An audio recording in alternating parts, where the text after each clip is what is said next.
Investor League. So firstly, let me ask, how could you hear me? Could you just drop me a line if you could hear me and see me, please? Oh yeah, thank you very well, Francesca. Nice to hear you. Good to see you. Okay, guys. Thank you, Marcelo. Thank you, thank you. So we can continue. So as you know from our agenda, today we'll have two speakers. First, we will have Karlis Liepins, and he'll give us an overview of algo trading. And afterwards, we'll have some Q&A session. And overall, it will take about 40 minutes. And then we will have Ainars Velicevskis, who will give us some overview of Exante platform. And afterwards, you'll also have some time to ask questions that you have. And it will take about 15-20 minutes, and afterwards you'll just again see me and hear me and just see my smile, and I will say you just goodbye. But it will be Thursday, and now I just don't want to take your time, and I want to introduce you Karlis.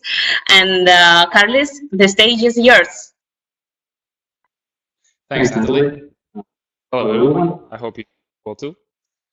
Today I'm going to tell you about algorithmic trading, mainly very basic introduction of what it is, why people are using it.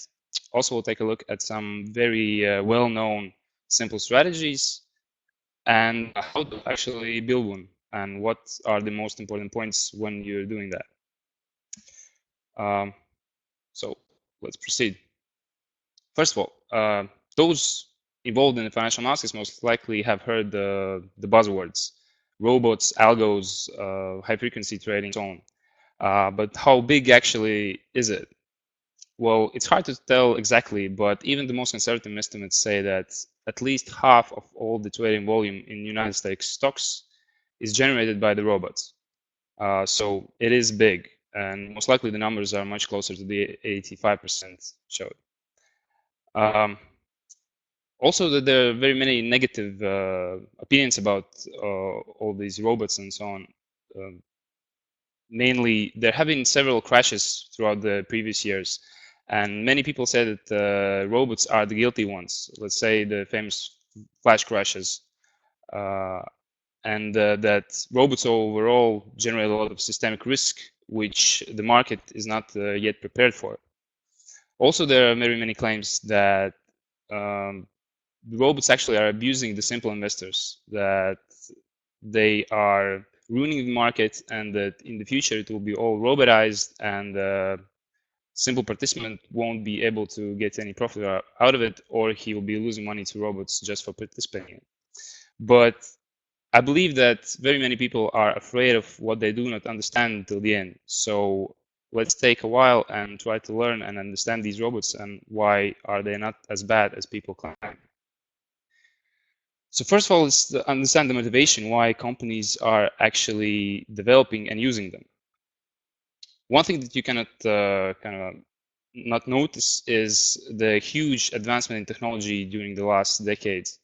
We're using mobile phones as our help in the simplest tasks now every day, and why financial markets would be, and well, shouldn't be doing that.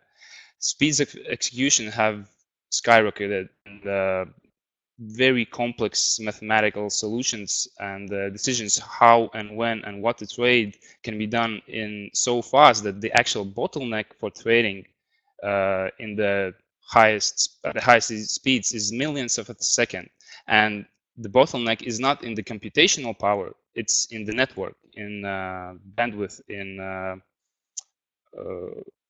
how fast you can send and receive signal to and from the exchange of your decisions. Also, of course, robotizing and simplifying repetitive tasks minimizes human errors. As smart and as dedicated we can be, every one of us make errors. And if the error can cost you millions of dollars, why wouldn't you try to avoid it? What are the objectives? Well, as in any business, for any investment, like creating an algorithm for your company is a certain kind of an investment. You have to pay money for developers and so on and so on. So what would you make it? There are two very simple and understandable objectives. That's either you are cutting costs or you're trying to make extra profit. In financial world, in trading, minimizing costs derives from two sources. One is being smart about the execution, which means getting the best price when you want to trade and trying to pay as little amount in commissions and etc. for your trades. The second part is hedging your risks, optimizing your portfolios, and trying to keep your exposure minimum. Making profit part, well, that's simple. If you think that you have a strategy or idea that is making money, you can automate it so it works for itself, and you can spend more time developing other strategies or just enjoying your life. So further on, let's look more closely at the smart execution part. If an average Joe wants to buy or sell stocks, 100 shares of Apple stock, most likely it won't be any difficult, and the market, frankly speaking, won't care much about it. There's no, it's nothing significant about it. But let's say if a huge pension fund or a huge investor who owns several percentages of the whole stock of some company wants to either increase, double its owning of that stock, or wants to dump the shares, that's a lot of new information. And as we have been taught in school, financial markets are one of the rare markets where it's claimed to have full information included in the price. Basically, you have all supply demand information, all the information about company, everything possible is included in the price at any given moment.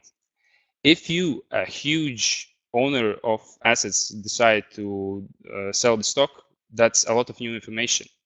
And when making this trade, you do not want the price for which you're trading to include this new information of you selling it. You want to sell it at the price or buy it at the price when you made a decision using that information, not including this extra which is due because of you yourself. So the objective is to minimize the impact on the price of your trade.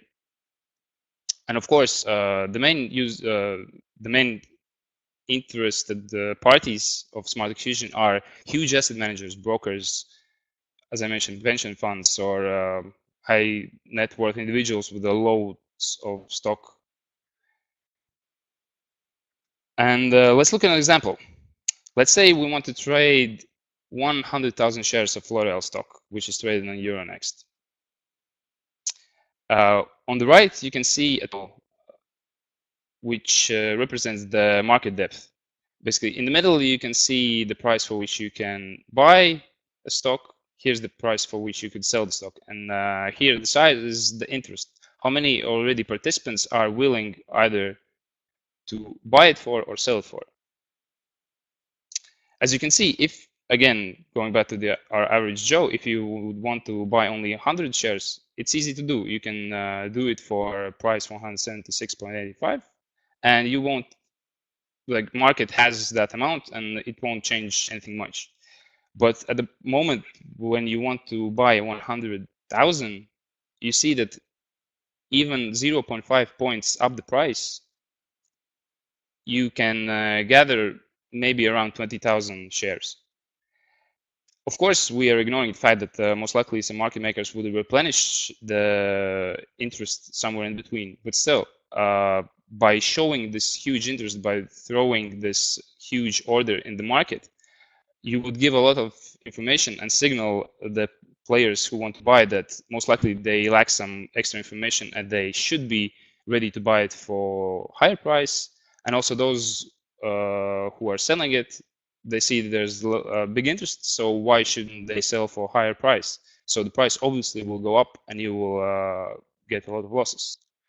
So let's start being creative and think how can we minimize our costs.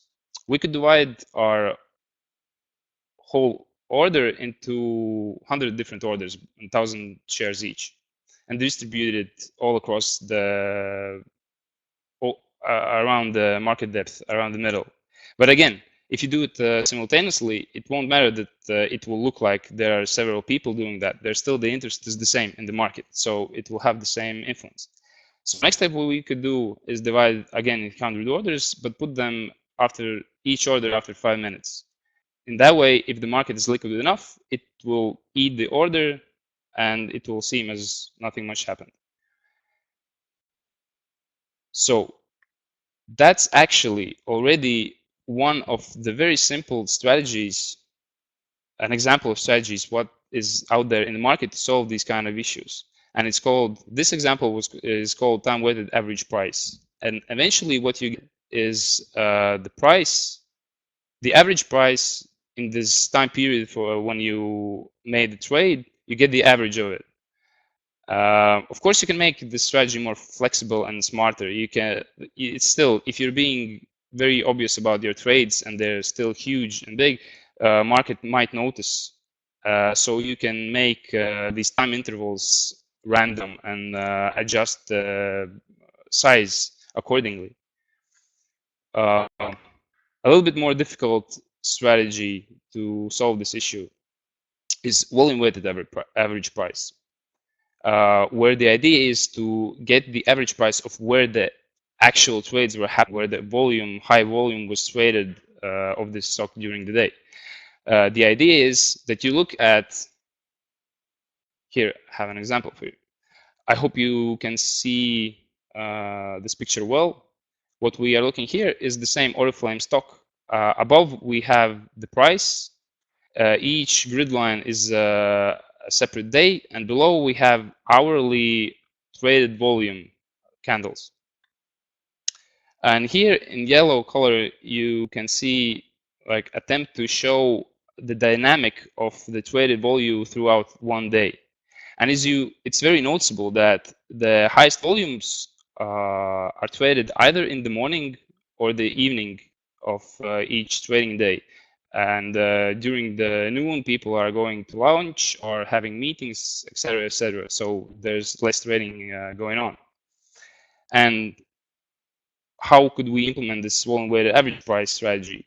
We can look at the last 10 days, for instance, calculate on average how the stock is traded throughout the day, and divide our sizes respectively. Let's say in the morning we would be trading not 5,000 shares every 15 minutes, but let's say 10,000. During the noon time, we will be trading 1,000 shares every 15 minutes, and in the evening we would go back to 10,000. That's just an example. Eventually, what we get is that we get not just average price of the time, but we closer came to the price for which market participants were trading during the day. Next thing is the percentage of volume, another strategy, which is also a little upgrade on volume weighted average price. If volume weighted average price was looking at historical dynamic during the day, how volume was achieved during the day in history, then percentage volume is interested only in historical daily turnover, which is more stable in general. Let's say if the same L'Oreal stock, we know that like for a month before it was trading 1 million shares every day on average, then we can assume that tomorrow when we will be making our trades, it also will trade 1 million shares. So if we are interested in 100,000 shares, just need to trade 10% of each trade in each period. Let's say, again, we can divide it into periods of 1 minute, 5 minutes, whatever, and we see at what was traded, and we do 10% of that. It's more dynamic than the previous two strategies, and it goes better with the fact that you're trying to hide your volume. Next thing, of course, still even the upper mentioned strategies involve you showing your orders in the market, and it is market participants could notice that there is higher activity in these stocks. So another solution that is out there in markets is dark pools. For those who are unfamiliar with the term dark pools, for a second, go back to this picture where you could see market depth. You see all the prices and sizes for which people are ready to trade at this very moment. Dark pool would mean that you can't see this. There's just a black box. People are throwing in their trades, and if they happen to match, then the trade goes through. These dark pools were especially made for big block trades, so that market wouldn't know what's happening and what orders are placed. However, there are very many problems with these dark pools. They are not that available for general public. The liquidity is still very limited, etc., etc. So mostly these dark pool strategies are combined with some variations of other simpler forms. Another form of minimizing the impact of the market is an example, again, hidden order types as, let's say, iceberg. Iceberg, what means that you place an order, let's say, with size 1,000, and as soon as somebody buys from you, you replenish that order again. So it stays 1,000 until you have sold or bought everything you want. Let's say those 100,000 shares. Again, this volume shows in the actual turnover, but you do not signal to the market that this interest is there at that very moment. Let's go further. As you might have noticed already, that there is a big trade-off. One thing is that you want to get trade done as quickly as possible, because when you made a decision, there was some specific amount of information why you wanted to buy or sell it, and you want to do it as quickly as possible. At the same time, you understand that you can't do it straight away. It will ruin the market, and most likely will get way worse price than you were expecting. Also, so far we have ignored others little details. Let's say how risk averse is the investor, how urgent is the decision, also how liquid is the market and the stock. Let's say, again, going back to the L'Oreal stock, in reality, daily turnover of this L'Oreal stock is around 700, 800,000 shares per day. So trading 100,000 stocks is not a big problem. Imagine if you need to buy 100,000 shares of something that is that has a historical daily turnover of only 10,000 shares. That's a big problem. You want to trade 10 times that's generally traded during the day. So you'll definitely have a problem of sending too much information to the market. So there's a very complicated optimization problem, which involves balancing the impact and the timing, and it includes all these variables. So your strategy, depending on what you want to trade, has to take all that into account when coming up with the right timings, sizes, or approaches how you do trade. What else can be done? Of course, you can either take a step back and say that, okay, we have made a decision, well, I want to buy this, but let's just buy when the price falls to some certain degree. We can make, again, more opportunistic approaches. If we see that the price is going up very fast, then we are buying, even if the price is kind of quite much worse for us. So it means there is some other new information coming in, and we are just catching on this momentum. And the other option is just not do it yourself, ask for somebody else to do it. I'm hinting on the fact that this smart execution service is a very big business, and all the large players in financial markets are offering such service for their big clients to accommodate these large trades.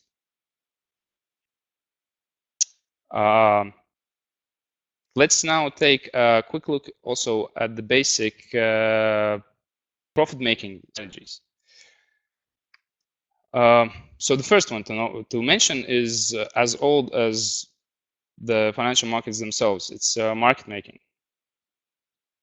It is very simple, that at any given moment, you are keeping the best bid and best ask in the price, meaning you are ready to sell to someone and buy from someone for prices that give you a little tiny profit in between. You should look at this idea in terms of huge amount of transaction, very many stocks, very many transactions per day, and eventually you earn just a fraction of cent per trade, probably, given also the costs of trade, commissions, so on and so on. But if you make millions of trades, you still get some profit. There is a big risk of exposure here, so you have to be very smart about it. You also have to understand the correct price of everything that you are market making. But that's already another topic. Another very important thing to note that most exchanges are actually hiring market makers. They are paying rebates for companies that are providing liquidity, keeping orders in the market so that other investors can come and buy or sell this stock efficiently for a good price.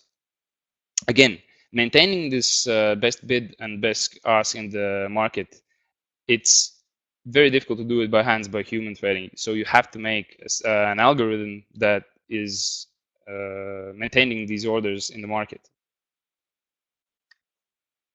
Here is also a little example of how it might look. This is gold futures from Moscow Exchange.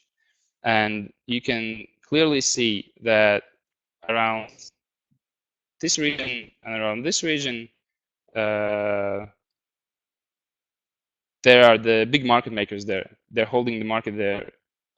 And if there will be some sudden price moves, most likely they will, if there will be some sudden large interest in the market to buy or sell these futures, then they will be the ones who will sell or from whom they will be bought. In the meantime, there's a space in the middle for smaller market makers, for individual traders to also keep their orders in, and if the market is liquid enough, they might generate enough little trades to compensate for some market moves which might cause them losses. Next is statistical arbitrage. The idea is a little bit similar to market making, but it involves still some other possible applications. The idea is that over very many transactions and over many assets that you might trade, you do not have to make extremely profitable one trade. You can make millions of trades, but if they are even 0.5% or 1% chance that they will earn money, then in long term you will be earning it. It's like casino effects. So you can look at pair or spread trading, which is also very simple and very public very well-known strategy. You can trade, let's say, Pepsi versus Coke or some industry indexes one against the other, giving the idea that they shouldn't go very far away from each other. Also, comparing indexes to baskets. Let's say you have an index that consists of 100 different shares, and you can trade this one index, and you can actually trade those 100 shares. If you have this tiny advantage, and your costs of trade are not that high, in long term, over very many trades, you might be making fractions of profit. Another example is mean reversion, where let's say you have some instrument which is closing to some logical fundamental boundary where price can't go any higher or lower. So there's statistically big chance that it will go the other way. Again, over very many trades, over very many stocks, that might give a positive result. Here again is just a quick example of pair trading. General Motors and Ford Motors, two very similar companies. And we are looking at the graph of the last 6.5 years. As you can see, as the time goes, there were times when one stock was trading higher, and after some other moment, after some time, the other one was trading higher, relatively, of course. And you could be trading these differences. And as you can see now, they have moved away one from each other. And again, I can't understate how important it is to follow the fundamentals of these stocks, understanding what are you actually trading. But then again, if you have good risk management, if you are trading very many such pairs and you have very many transactions, then in long term, this might give profit. Front running.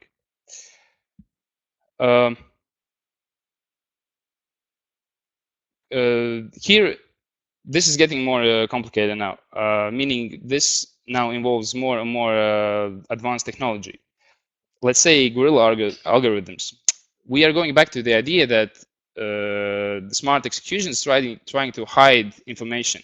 That means that if you are able to get that information, you can try making profit of it. So there are strategies in the market involving comparing order books against trades, identifying some patterns and so on, to find, let's say, these iceberg orders, or find this hidden interest in the market, or finding that patterns that, let's say, maybe someone really is putting 1,000 share order every 15 minutes. If you catch it, you might try to abuse it. Next is high frequency trading and price forecasting. We were talking already that the money is being made on millions of a second's speed, like information that comes in. You get to know all the orders in the market way before other participants, so you can make the right decisions. That might be intra one stock.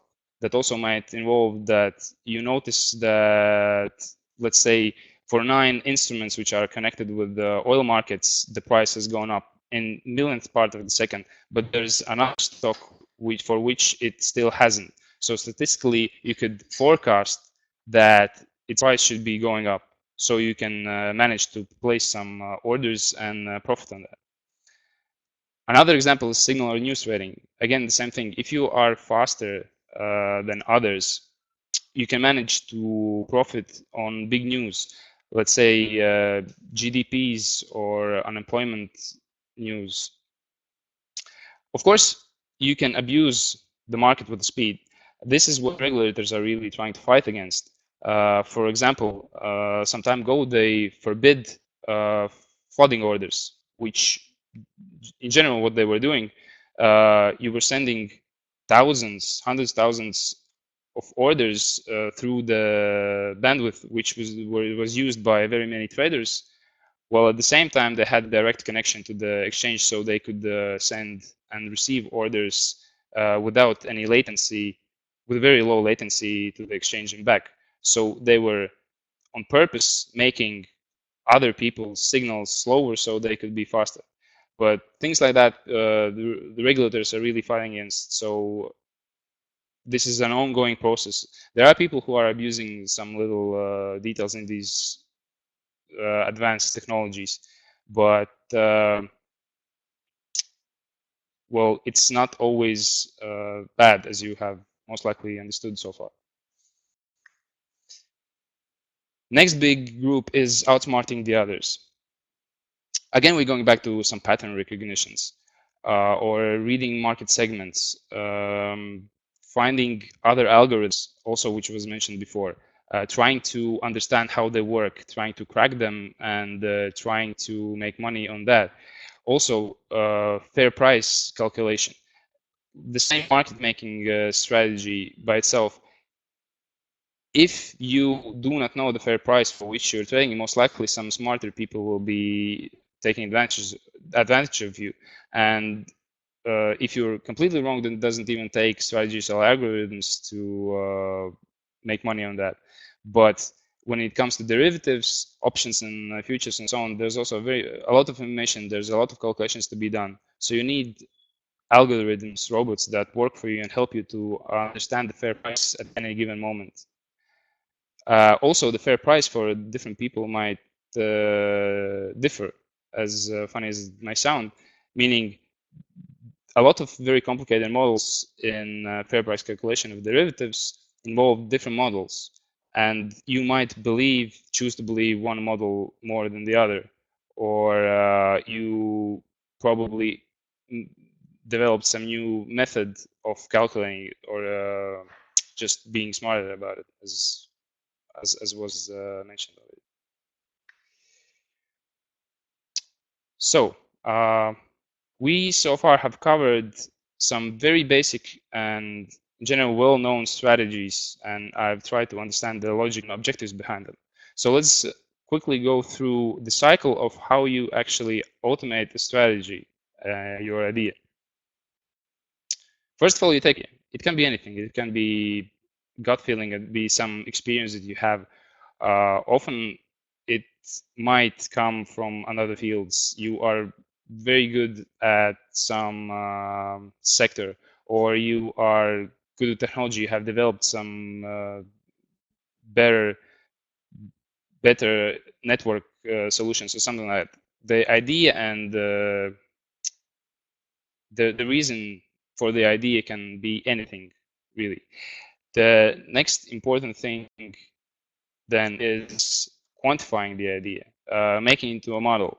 This is one of the hardest parts. Again, the math can be both simple and very hardcore, but you have to make the right model. Those who have been studying econometrics know that creating the right model is the key. If you have the wrong model, then maybe you get some results and results seem fine, but in general, you have very wrong idea of what should be and how it should be done. So, an example, as was already mentioned before, there is a momentum following strategy that if something goes up, I want to buy. If something is falling, then I want to also participate, and then I'm just selling the market. How do I quantify it? How do I tell the computer to do exactly that? Well, mathematical method, one of the possible mathematical methods is to look at the first and second derivatives of the average prices, velocity and acceleration of the price, that is. And you look at their relationship. And when some thresholds are crossed, you make the orders. You buy or sell this stock. Again, the devil's in the details. It's easy to come to the right idea how to quantify it, but where is the threshold and what instruments you should actually trade? That's the question. That's where the actual money is. For that part, we use then backtesting, which is taking your idea, you have your model, and then you put it on some data to see if it actually makes money, if it has made in history, that is. So here, again, I can't overstress how important is getting good data and how expensive it might be. If you want to trade some pairs, as was previously showed, an example, let's Ford Motors versus General Motors, then you are completely fine with some daily data, which is easy to find on a lot of financial sites. However, if you want to do something way more complicated and you need minute, second, or tick data, then it's increasingly harder to find it. It's getting increasingly more expensive. And also, you still have to understand the data. What is there? Maybe you have to clean it. Maybe you have to somehow adjust it. Does it actually represent what you want? Maybe you need also the data of all the market depth, what was happening, what trades, market trades, or were there was the market buying it or the other way around? Then you test your idea on these parameters. You evaluate your risk. again, there are very many options how to do that. Sharp ratio, I believe you all have come across in your lectures. For fund managers, drawdowns and expected shadows are way more commonly used. And when you have come to some parameters, you have found some instruments for which your idea works, and you have found some parameters to do work and seem profitable, then you go on develop the robot itself, which will be trading. Also, a lot of work is involved here. You must detect some corner cases. You must find all the possible solutions how your robot might break down or get the wrong signal from the market and generate losses for you. When that's done, then you put it into production, and the very important thing to understand here is that it's almost impossible to simulate until this point the actual market. Your data, as good as it was that you got, it's hard to account for all the other algorithms and robots that are out there in the market. Most likely you're not the only one who's trying to implement some similar strategy. So one of you might be faster, better, or smarter, or have better parameters. Maybe you have some technical faults. Maybe your strategy your model needs some improvements. So it's at this point, you babysit your robot and you try to understand if it's generating profit, well, everything is fine and dandy. If it's not, then it's very important to understand where actually the problem lies. Is it your model or is it the technology? Because maybe you can improve and correct your mistakes, but probably it might involve either unrealistic amounts of investments, or you just are incapable of overcoming some problems, like commission costs are just too high and you can't even lower at your broker.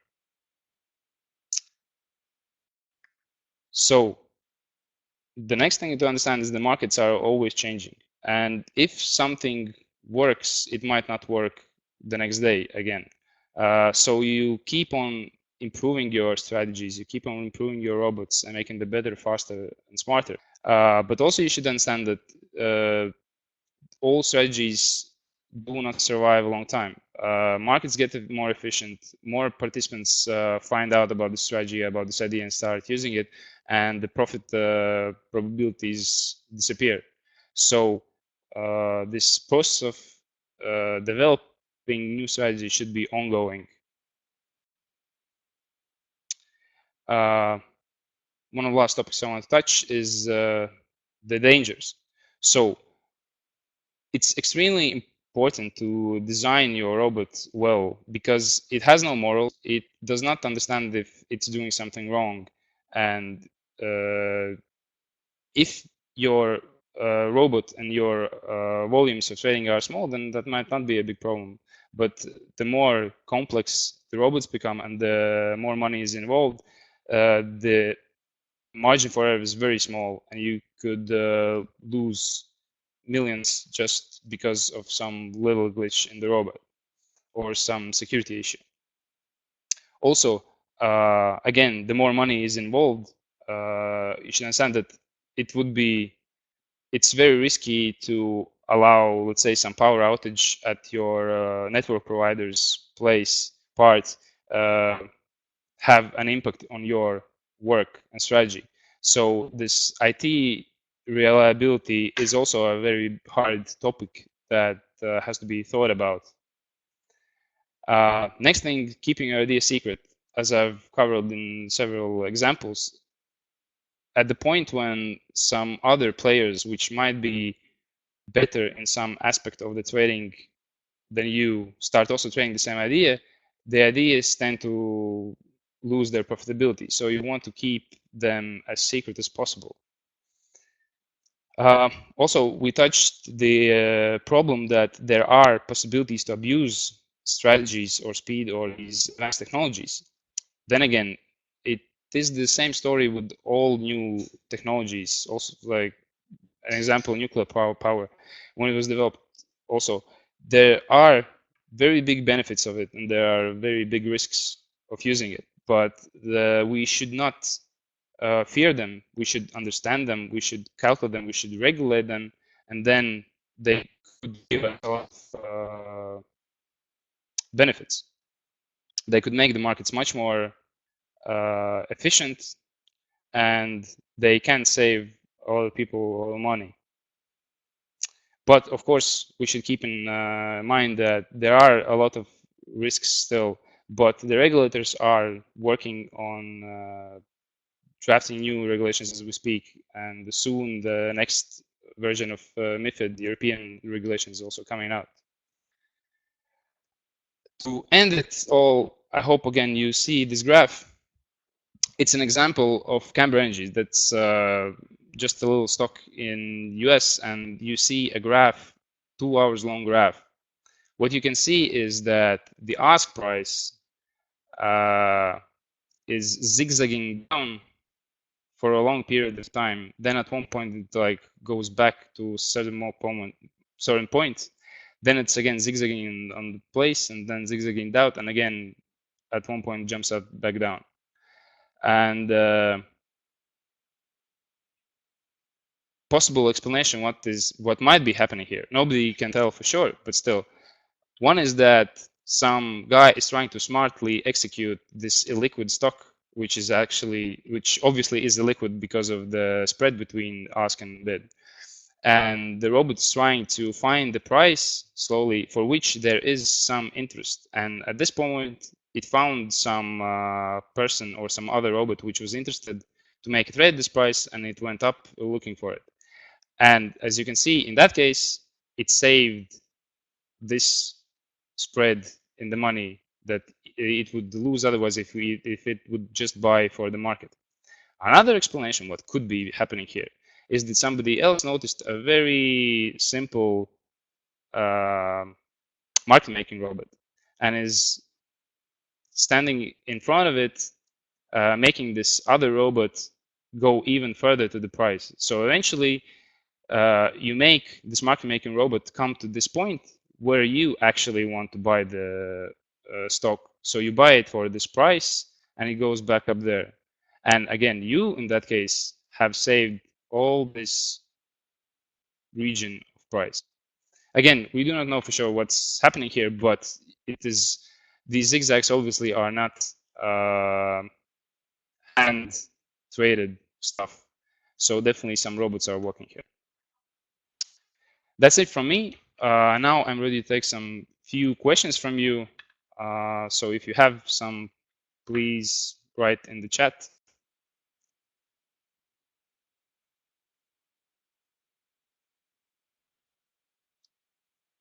The question from Galim.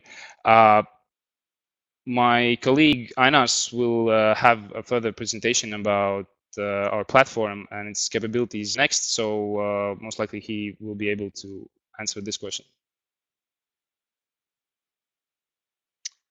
Any more questions? I see some are typing. I'll wait a little bit. Okay.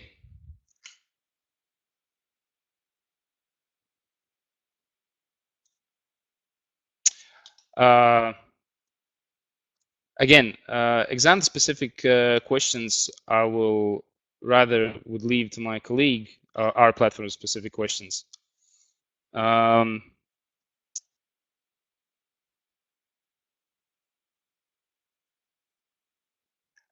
About does Exante have support for algo?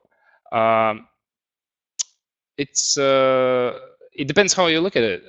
We do have support for algo, meaning that you can trade through fixed connection with us. And if I'm not mistaken, there's also option to trade through Excel, if I'm not mistaken. But so you can make any robot you want and connect through fixed connection and trade your algorithm. If you meant if there is some Exante specific language where you could program your algorithm in a ready-made software, then that unfortunately I can't answer you right now.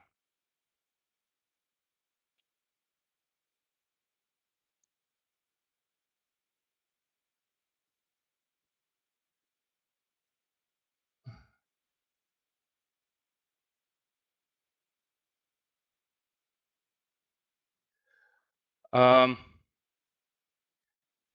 Exante provide access to some internal historical data sources?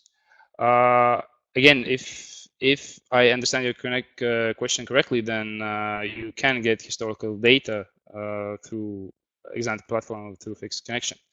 But again, I would kindly ask you to ask me the questions more about the general algorithmic trading instead of Exante specifics, and those questions I would ask you to ask my colleague Ainars. He's much more knowledgeable in that. Okay, Natalie, it seems that there are no more questions regarding this topic. So thank you, the attendees, and well, fun and listen to my colleague, and I'm giving the floor to Natalie. Thank you, Karlis. Thank you for your presentation. It was a pleasure to have you here with us. So hope, guys, you still have some energy to listen to our next speaker, Ainars, and he won't be long. It will take about 15-20 minutes, and afterwards you will have again a Q&A session, and you'll be able to ask all your questions about Exante, and Ainars will be happy to assist you with all questions. Right now, let me introduce Ainars, and he'll guide you through our Exante platform. So Ainars, the stage is yours. Hello there. Nice to meet you at our webinar. Today I'm going to be guiding you through our trading platform that we've created ourselves. What we did there when we started our company, we looked around in the financial field to other brokerages. We saw the potential that was in some platforms that were still raw, or the platforms that were created many years ago, more than 10 years, 15, 20 years ago, and were being upgraded, but their engine architecture was, basically quite old, and they were becoming quite heavy. So what we did there was create our own platform that is, very intuitive, easy to use for either mid-pro or a usual, trader that creates his own savings portfolio for his time being. So as you can see on my desktop, I've opened our trading platform. What we have there is the full range of instruments available in financial field. That would be, for those who trade currencies, the classic Forex with both majors and emerging markets. We have futures, options, electronically traded bonds, stocks, and fund marketplace. What is particularly interesting is the amount of the exchanges that are available at the same time in one place. Currently, we have more than 50 exchanges available. Just recently, 2 weeks ago or a week ago, we've added another exchange, that is Thailand exchange, and for this year we have also a few interesting markets to be added. That would be South Africa and Nigeria, that are quite booming countries. As I've just visited .com Finance conference in the center of Africa, I can tell you for sure those markets will be booming in a couple of years, even the emerging ones. So regarding the instruments, we have more than 80,000 instruments available. If we can see the stock exchanges that are mostly used. Myself, I mostly prefer technology companies. Quite recently participated also in a couple of IPOs. One that would be, for most investors, quite interesting one, the Snapchat IPO that in the beginning was booming. giving profit of 40–50% and then drop down almost to the price of the IPO. Of course, also the Apple company that me myself personally had purchased shares last in the end of last year in November. That would be made quite a good profit on that. So as we can see, for example, if we would be wanting to put out an order for purchasing Apple shares, that can be done either by finding the right exchange in the list of the exchanges that we have and then certain stock, or just writing down in the instrument list either ticker or the name of the company. So in this case, let's take Apple. We currently have Apple traded on different exchanges. As you can see, it is available on Xetra and NASDAQ. Let's take the NASDAQ one. The trades are currently on. So let's take out the chart. Well, currently as we is well, fluctuating a little bit. Currently at 153, around that. So, for example, if we want to set out an order for the purchase or selling, we can either put a certain price on the chart, certain price on the chart, and a limit order window appears. So we can set out a limit order either by limit or by certain market price that we've currently chosen an order to purchase. At the same time, as you can see, when I choose the, well, for example, let's take 100 stocks. We can see in the well, white box below the total value of the trade, fee that's going to be taken for that, and the margin requirements as we use leverage for trading. Currently, the margin is calculated in euros for me, as I've set my base currency in euros. Then let's make a certain transaction. We've put it on. It has passed through. Currently, as you can see, I have in my possession 1,408 shares of Apple at an average price of $126. We can see that in account summary. In here, you see all your instruments at the same time, and they are calculated with a cross margin for everything you have. For example, if we look at the specifics of the platform, instruments that we have, and specializing for the charts, we can see either by middle price or adding the volumes of the trades, historical. We can add some indicators if they are necessary for your trades. As you can see, well, this is the small list of indicators that are currently available, but as we gain more clients who are interested in certain specific indicators and gain a certain critical mass for that, we add the necessary indicators to our trading platform. So what else is there? There's an interesting thing called Basket Trader. We can create a basket of instruments that we would like to be trading. For example, let's make a new basket, and for example, I like technology companies. I can put in correlating ones, for example, Apple and some, for example, Microsoft. And with one click, we can set an order to purchase the certain shares within just one click. For example, we can see that the exchange trading sessions are active. Set a certain preset on the amount of the shares. Just press buy, and that's it. We have our we have our order set and executed.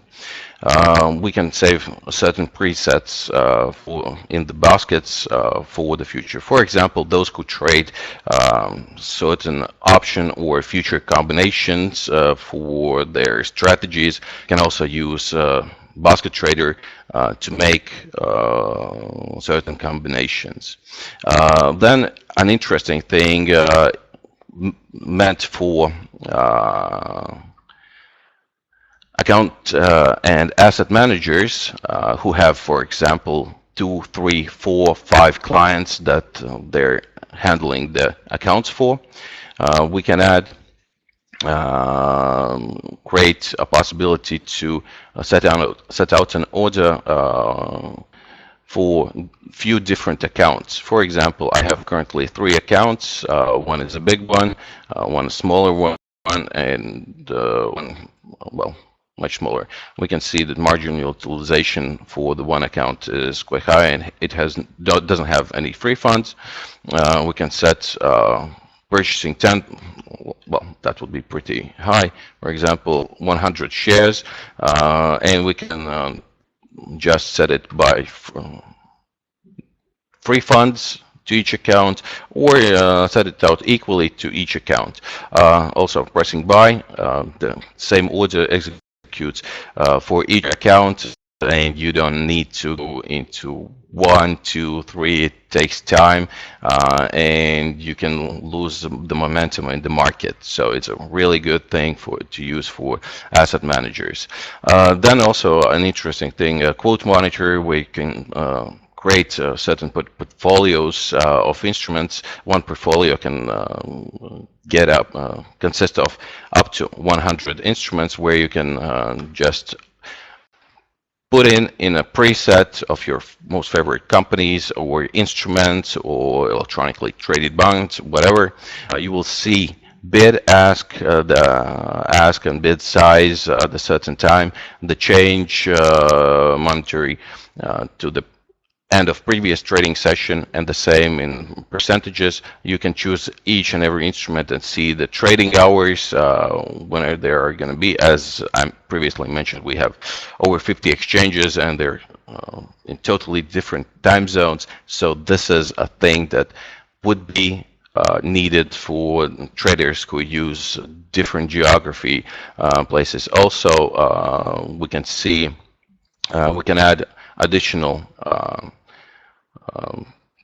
I would say graphs to see opens, daily volumes, expiry dates for other instruments. For example, if you're trading futures and options, you don't want to go into the certain instrument specification just to check when the expiration for it is. You can add it here, and the thing is there. So those are the main things. Also, quite an interesting thing is a fund marketplace.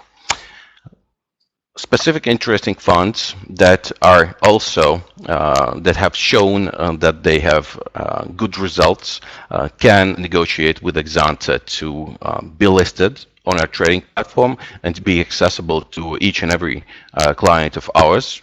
Also, if we would be thinking of certain funds, one is a specific one that I can tell you about. The Bitcoin fund. Exante created Bitcoin fund. I don't remember the specific date when it was created, approximately 3 years ago, when the Bitcoin was still in its, well, as a small baby, with the prices below $1. And since then, it has become the most successful, highest yielding certain instrument fund in the world. Well, currently giving out, I would say, approximately 15,000%, considering the latest happenings on the cryptocurrency market. For example, if you have a trading account and you're trading securities, and it happens so that you want to trade a certain cryptocurrency, in this case Bitcoin, what you can do is, in other places, you need to open an account with well, cryptocurrency exchange. It takes time, money transfers, security questions, and etc. What we have here is, let me show you, Bitcoin fund that is available on the platform. For example, you have a portfolio of Apple, Microsoft, Cisco Technologies, and some others, and you want to add and diversify your portfolio with the Bitcoin. You can just choose it on a platform, buy some shares on it, and it follows the exact price of the Bitcoin. What is done when you purchase it? It additionally has triple layer security in depositories. So if you trade at certain exchange, Bitcoin exchange, you're also worried about the security. In this case, there is no need to worry about the security because it has 3 additional security levels with vaults. Well, that basically would be overall info on our trading platform. I hope you received your interesting information from that, and I would be glad to help and answer the questions that could have occurred within the process. I'm going to be turning off the platform so I could be answering your questions. So feel free.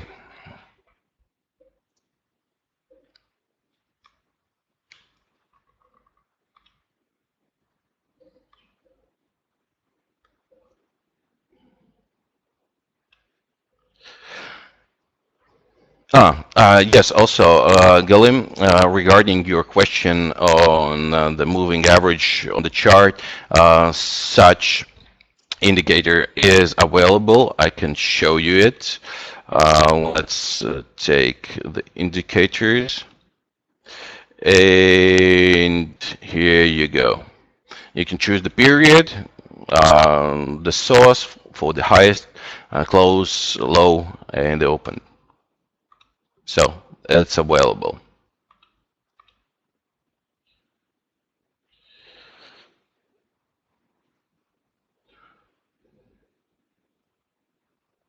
So, Caesar, make trading systems with Exante platform.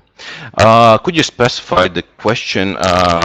What do you mean by creating trading systems with Exante?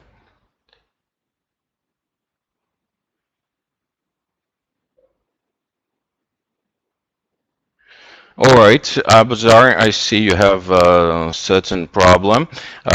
For this, I would be grateful if you'd be sending the specific problem to our support team. I will ask and specifically write them to please notify also Ainars Velicevskis on this issue to help you. And I will take care of your question and be glad if it's sorted out quite fast.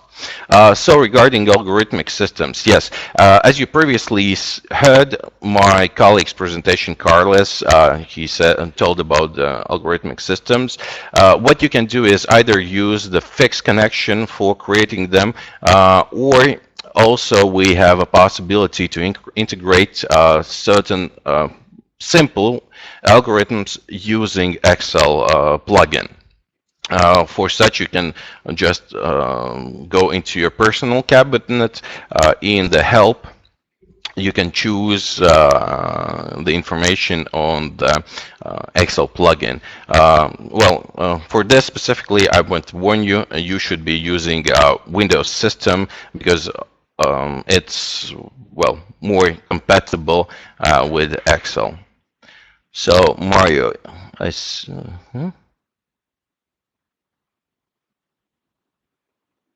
Yes, you will be able to see this webinar in, well, recording on our YouTube channel that will be set there, well, I think tomorrow.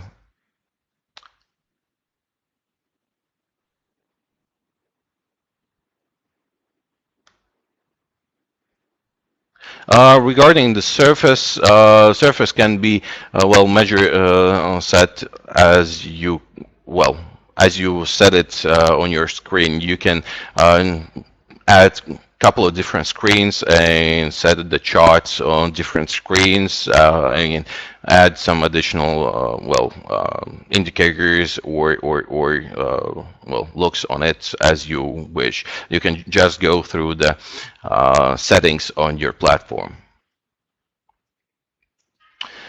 So regarding the backtesting for historical data, on this I would be recommending you calling or writing to our support team or your personal manager, because there are instruments on which we do possess quite a big historical data, and some instruments that lack the really long history. So for each single instrument, I gladly recommend you to ask either your personal manager or our trading support team.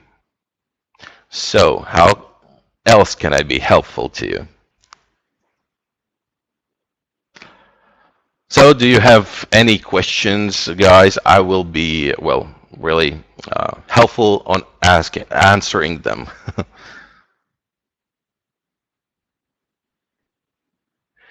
Well, as I see that we've gone through the platform and the Q&A session, I'll be giving a word to my colleague Natalie, and wish you a great day and good luck in trading.